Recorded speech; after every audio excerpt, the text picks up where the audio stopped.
My name is Sydney Chahonyo, and I'm a cancer survivor. I'm also hard of hearing. Hard of hearing meaning that I need to use an assistive device like a hearing aid to be able to communicate effectively. I remember being around 7 years old.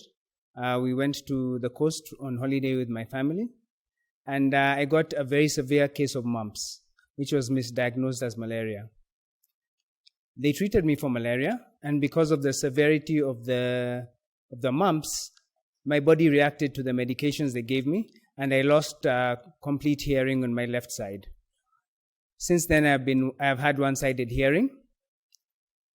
Fast forward about a few years till the age of 19.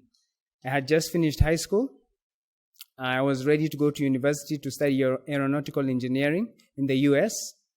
I wanted to build planes. And at that point, I started looking for all the documents I needed to secure my visa. Eventually, after running around and going for many interviews, my visa was denied.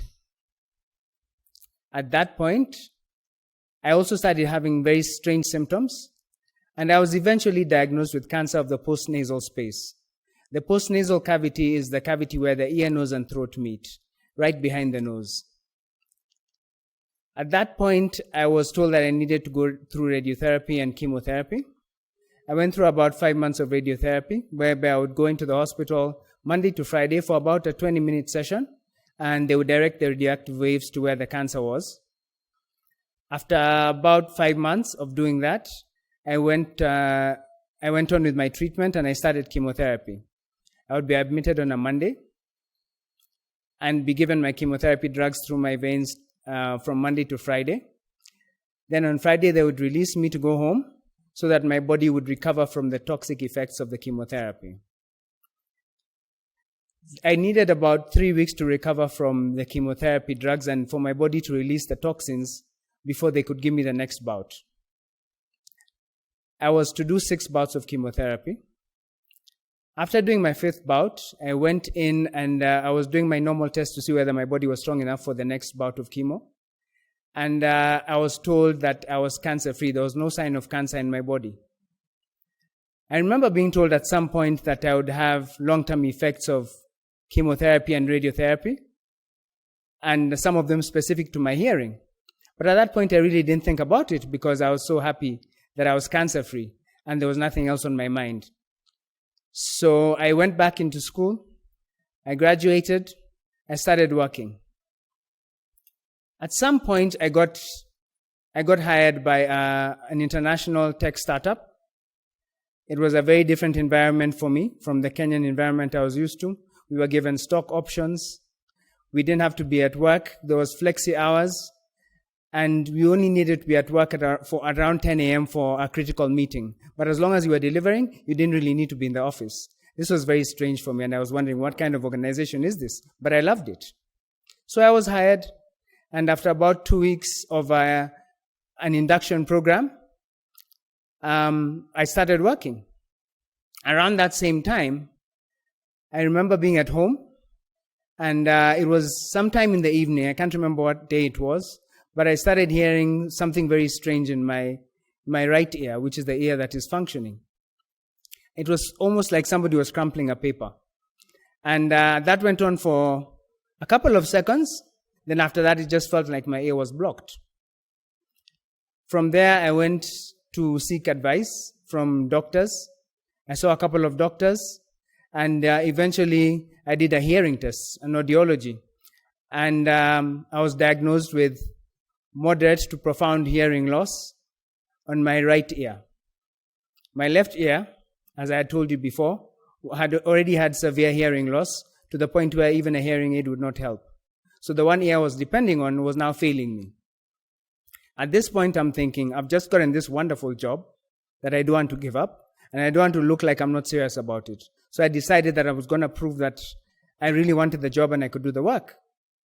So regardless of the amount of stress or strain I was going through, because it took about 2 months to get my hearing aid, I decided to go into the office and concentrate on tasks that never wouldn't need me to hear what anybody was saying. Answering emails, doing reports, things like that.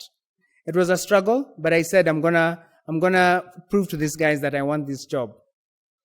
Eventually, I was asked whether I wanted to take some time off to recover and come back when I was ready. But in my stubbornness, I said, no, I want to stay and I want to work. After about a month of working, when my 3 months was up, my 3 months of probation, I was called into the boardroom. I had my country manager and the head of operations, and they sat across me, across the boardroom table. It felt like they were so far away from me because the room just swallowed all of us up. It was cold. It was not very well lit. And I remember them telling me that they're not going to confirm me. That was actually quite devastating because this is something that I thought I was going to grow into and do well. Aside from that, I was also dealing with other issues at home because I couldn't communicate with my wife. At that point, I had a 3-year-old girl who I couldn't communicate with, and that literally broke my heart. Eventually, my hearing aid came, and at the moment, I'm able to communicate effectively.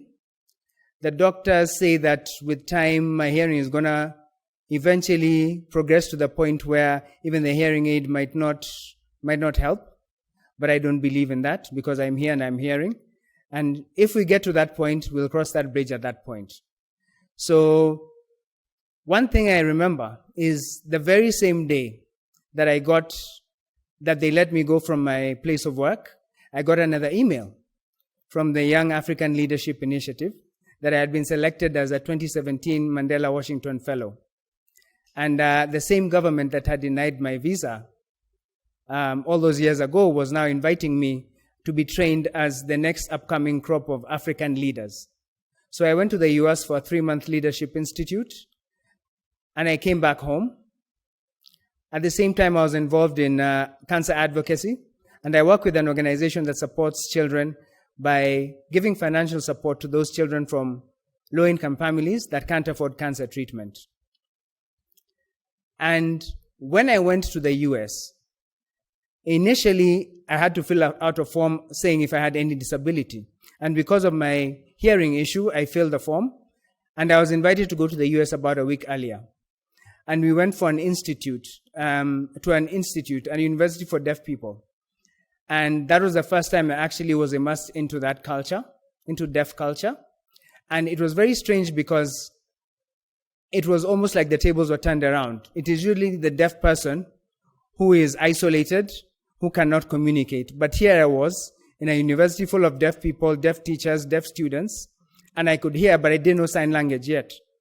So it took me a while to get to understand what people were saying. I learned a little bit of sign language. And from then on, I just started thinking of the challenges that these people face. And a lot of cancers, especially childhood cancers, some of the side effects include loss of hearing. And I started thinking of the kids that we support. I started thinking of myself in the future. I started even thinking of my own children and how could I help these people. So right now, I don't know where the story is going to end, but at the moment, I'm learning sign language and I'm trying to immerse myself in deaf culture to the point where I can be able to also be an advocate, not just for cancer survivorship, but for deaf culture as well, to ensure that these people have all the support that they need, whether it be in school, whether it be for education, whether it just be communicating on a day-to-day basis. So that is where I am right now. I'm completely convinced that my story is being rewritten. As I said, I don't know where the story is going to end, but I know I'm doing what I'm meant to be doing at this point in my life. Thank you.